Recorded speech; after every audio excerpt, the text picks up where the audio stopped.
de comité de discipline devrait être remis aussi à monsieur. Parce que c'est dans la période, c'est lié.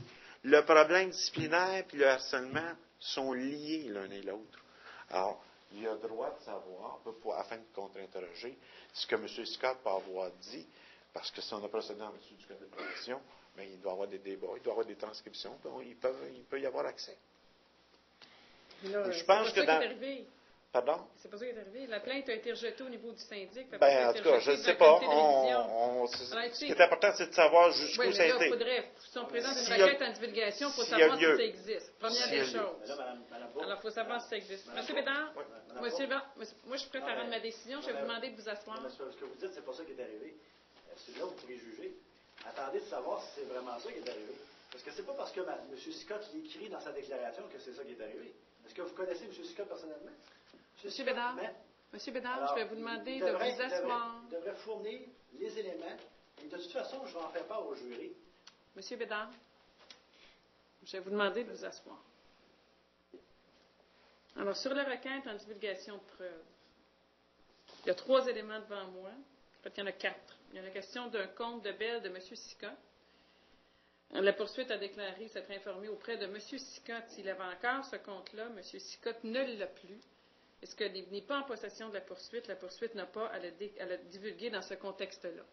Alors, la question du compte de téléphone, il n'y a pas de divulgation à faire là-dessus. En ce qui concerne votre plainte privée à l'Ordre des ingénieurs, considérant que c'est votre plainte à vous, c'est vous qui êtes en possession de ces documents-là, ce n'est pas la poursuite. Alors, la requête en divulgation est rejetée également relativement à ça. Ce sera à vous de prendre ce que vous avez dans votre dossier. Écoutez, en ce qui concerne, monsieur...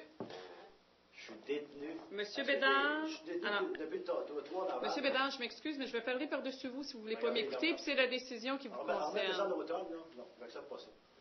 On va niaiser dans le jury avec pas de preuve. Voyons donc.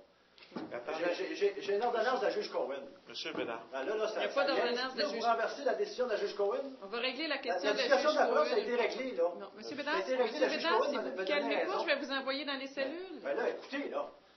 C'est du niaisage, ça? C'est quoi ça? Monsieur Bédard, si vous n'êtes pas capable d'accepter les décisions de la Cour... mentir dans sa déclaration, que vous ne vouliez pas qu'il fournisse la preuve? En ce qui concerne la plainte rejetée... C'est pas ça, madame, c'est pas vrai, ça. En ce qui concerne les plaintes rejetées par le syndic... On ne fera pas de procès, on va remettre ça à l'automne de même pour ça, avec un autre juge. En ce qui concerne les plaintes rejetées par le syndic, j'ordonne la divulgation de la décision du syndic, ainsi que les décisions des 2 comités de révision, étant donné qu'il en est fait mention dans la déclaration de M. Scott. Alors, l'Ordre des ingénieurs doit avoir un dossier dans lequel il doit avoir une décision motivée que l'Ordre des ingénieurs fournisse à la poursuite ces 3 décisions-là, et ces décisions-là seront communiquées